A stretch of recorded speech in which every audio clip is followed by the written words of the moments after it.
Komisi Pemilihan Umum atau KPU tidak lagi menampilkan grafik data perolehan suara Pilpres dan Pileg di aplikasi Sirekap. Iya, KPU hanya menampilkan bukti otentik atau data dari tempat pemungutan suara.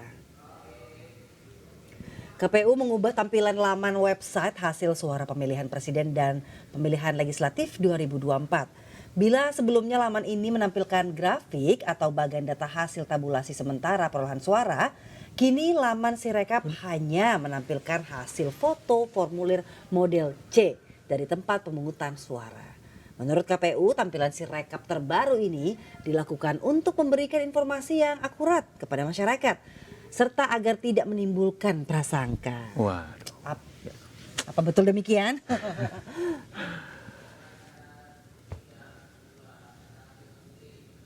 Iya, tadi saya itu sudah coba-coba, Ica, pagi-pagi. Oh iya, ternyata data-datanya udah nggak ada, cuma ada foto-foto aja. Oh, benar ya. Gitu. Iya, mirsa, bila Anda saat ini mengakses aplikasi Sirekap, maka Anda tidak akan menemukan grafik data perolehan suara Pilpres dan Pileg 2024. Ya, dengan alasan untuk memberikan informasi akurat katanya kepada masyarakat ini, agar tidak menimbulkan prasangka. Apakah keputusan KPU ini tepat? Ya. Kita akan membahasnya hari ini bersama dengan pakar telematika Mas Roy Suryo. Selamat pagi. Selamat pagi, Mas Roy. Pagi juga, iya pagi juga Mas Gede. Iya. Pagi juga Komisioner KPU. Iya, kita rencananya memang hari ini juga mengundang Mas Idam Holik gitu ya dari Komisioner KPU RI untuk bisa hadir dan mengkonfirmasi apa yang terjadi di aplikasi Sirekap, tapi mungkin kesibukan beliau yang sehingga tidak bisa bergabung membahas isu yang lagi penting, Bang. Lagi ya, mungkin. Gimana, Mas? Lagi di luar negeri lagi katanya. Lagi di luar negeri. Mungkin bisa jadi, Mas. Nah, ini kita bahas, Mas, meskipun nggak ada Mas Idam ya, mungkin kita kasih kesempatan besok ya. Nah, ini Sirekap ada lagi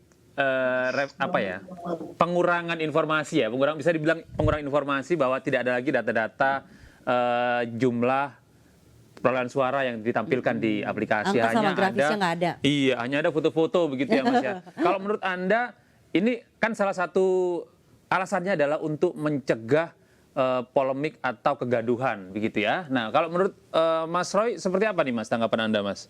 Ya, jadi begini, ini kejadiannya mulai semalam ya. Ya. Memang bertepatan, kebetulan beriringan dengan ketika malam itu ada trending topik yaitu Instagram dan Facebook yang down. Mungkin teman-teman juga ngalami ya. Ya. Nah, gitu. Terus ini kebetulan juga Sirekap ini awalnya down juga gitu, sempat nggak bisa diakses. Betul. Tapi mungkin dicari-cari alasan biar deket-deket biar nggak nampak sengaja.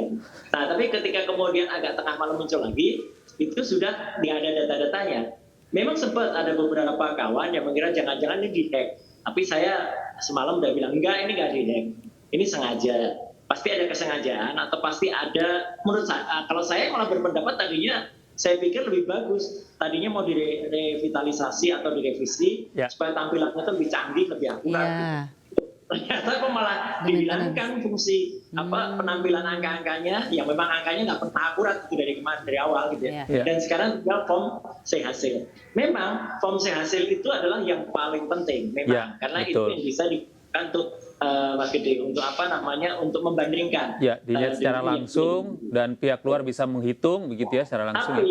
Tapi kalau hanya menampilkan sebegitu, ya buat apa anggaran yang sangat besar tadinya untuk Sirekap itu, gitu loh.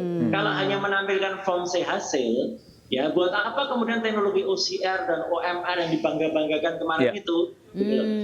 Artinya ini jadi kontraproduktif banget gitu loh. Gitu. Alasannya oke lah, bisa kita terima alasannya supaya tidak membuat gaduh. Memang dari awal bikin gaduh ini Sirekap ini. Kan? Iya, cuman kan ini malah bikin gaduh lagi. Maksud saya kalau misalnya mau tidak dihilangkan grafiknya salah, bukannya grafiknya yang salah kemudian dihilangkan, diperbaiki, tapi diperbaiki. Ibaratnya kita punya gigi, ya giginya sakit, ya mungkin ini kayak dokter gigi yang baru belajar, cabut aja giginya gitu kan. Gitu. Jadi kan ini nggak benar banget lah, mekanisme semacam ini gitu. Nah, tapi saya tetap berpraduga baik ya, Dian dan Mas Gede dan pemirsa News bahwa siapa tahu mereka ini lagi merapikan angkanya, datanya, dan besok tampil lagi. Ini kan besok tampil lagi tapi bagus. Cuman ini yang saya pesan ini, moga-moga prediksi saya tidak benar ya gitu. Iya. cuman besok jangan sampai angkanya terus tiba-tiba melonjak. Oke. Ada partai yang tiba-tiba masuk parliamentary threshold gitu karena angkanya kemarin masih sekian tiba-tiba sekarang masuk. Ada partai yang tadi ada kemungkinan seperti itu ya Mas Roy? Itu, Mas. Iya, Mas Roy, tadi Ica nanya juga, ada Ya, kemungkinan kan seperti kita itu? blank ini. Nah, nanti saya blank lebih 1 kali 24 jam. Betul. Kalau blank kan nanti bisa jadi ada gradual angka atau ada pertambahan atau ada pengurangan angka yang kita tidak bisa monitor. Tahu-tahu satu hasil sudah melonjak, satu hasil sudah hilang. Kalau kemarin kan bisa dimonitor dan kita bisa merekam. Jadi publik itu punya data rekap dari Sirekap. Publik punya data catatan dari Sirekap. Nah, kalau sekarang kan tidak. Ini bahaya kalau menurut saya. Jadi menurut saya udah deh dari awal dari 2 minggu lalu saya sudah bilang ini memang benar-benar perlu yang namanya audit forensik ya. Kalau memang mereka nggak mau diaudit forensik ya udah pelanggaran undang-undang terhadap undang-undang keterbukaan informasi publik gitu. Artinya harus segera ini nanti ya jangan sampai angket juga berhenti karena salah satu materi angket yang saya dengar itu akan membedah Sirekap ini. Gitu. Jadi ya kita tunggu nanti Mbak Dian sama Mas Gede. Menurut saya sangat menyesalkan ya penghilangan data-data dan perhitungan yang selama ini ada di Sirekap. Karena kalau itu alasannya untuk membuat tidak gaduh, ya data-datanya diperbaiki, bukan datanya dihilangkan. Itu malah justru gaduh gitu data-datanya. Iya, Mas Roy, ini apakah perlu nggak sih kalau misalnya kita sudah bisa melihat foto dari C1 atau C hasil ya di aplikasi ini, kemudian ada sebuah lembaga khusus gitu ya yang digunakan untuk membandingkan data penghitungan yang dilakukan KPU dan dari data yang dilakukan oleh lembaga swasta begitu yang dibentuk untuk benar-benar menghitung secara real gitu, Mas, melibatkan semua partai misalnya. Ya, perlu Mas. Meskipun itu agak sulit ya, karena kan artinya tidak semua pihak, paling hanya ada 1 atau 2 partai lah. Yang itu saya tahu jaringannya punya ya, nggak perlu saya sebutkan partai mana ya. Yang dia punya lebih dari 800.000 relawan dan dia mengumpulkan form C hasil. Nah, ini perlu untuk diperbandingkan. Jangan sampai nanti ada modus lain lagi. Misalnya yang ada di lapangan, yang milik teman-teman relawan itu berbeda dengan C hasil yang di-scan yang tampil dalam Sirekap. Karena kan sekarang mulai ada tuh, mulai ada pengaduan. Misalnya ada form C hasil yang berbeda. Tangannya kok kayaknya tarikannya sama semua atau ya dengan kata lain palsu. Itu mulai ada. Dan jangan sampai nanti ada. Nah, makanya penampilan ini memang benar. Tapi juga kalau saya sarankan ya, ada tim khusus di KPU yang sekarang baca saja data-data itu, kemudian pakai perhitungan langsung saja manual diformulasikan dalam tabel, dalam angka. Jadi nggak usah pakai OCR dan OMR lagi, nanti kan malah salah lagi. Udah diketik aja, misalnya di status 014 ya tulis saja 014 gitu. Kemudian dimasukkan dalam tabel. Pasti lebih akurat gitu loh. Karena kan bisa orang juga memperbandingkan. Jangan pakai OCR lagi, nanti disalahkan OCR lagi. Nah, ini jangan Mas. Lupa, ini Mas, saya juga kan sudah diumumkan sendiri KPU 154.514 TPS dikoreksi atau salah kan ya. Keterlaluan. Kalau itu berarti 800.000 TPS salah semua kalau sekarang. Ya kan nggak ada angkanya, nggak ada datanya gitu kan. Iya.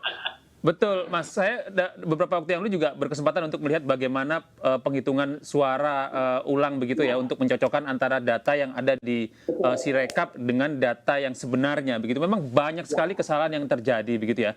Nah, ini dalam proses penghitungan dan revisi angka ini kan seharusnya diupdate di aplikasi kemudian ditampilkan. Tapi kenapa justru saat ini justru menghilang begitu? Betul itu. Nah, saya masih khusnuzon.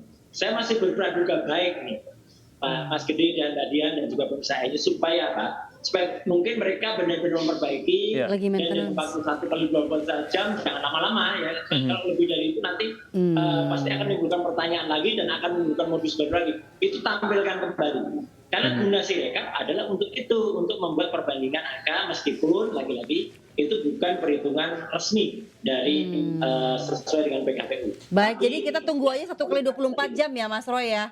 Iya, kalau lebih dari itu pastilah nanti akan timbul kehebohan dan pasti nanti akan ada tujuan. Jadi saran saya kepada ini saran baik saya ke KPU ya.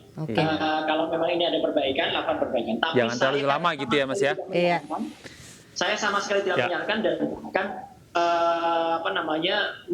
ibaratnya sangat menyayangkan kalau angka-angka itu seterusnya dihilangkan, karena itu memang malah justru akan benar-benar menimbulkan kegaduhan yang lain ya, dalam bentuk yang lain ya Mas ya. Baik, terima kasih Mas Roy atas informasinya dan waktunya hari ini. Terima kasih Selamat juga, beraktivitas sama-sama. kembali, Mas Budi, sehat-sehat selalu.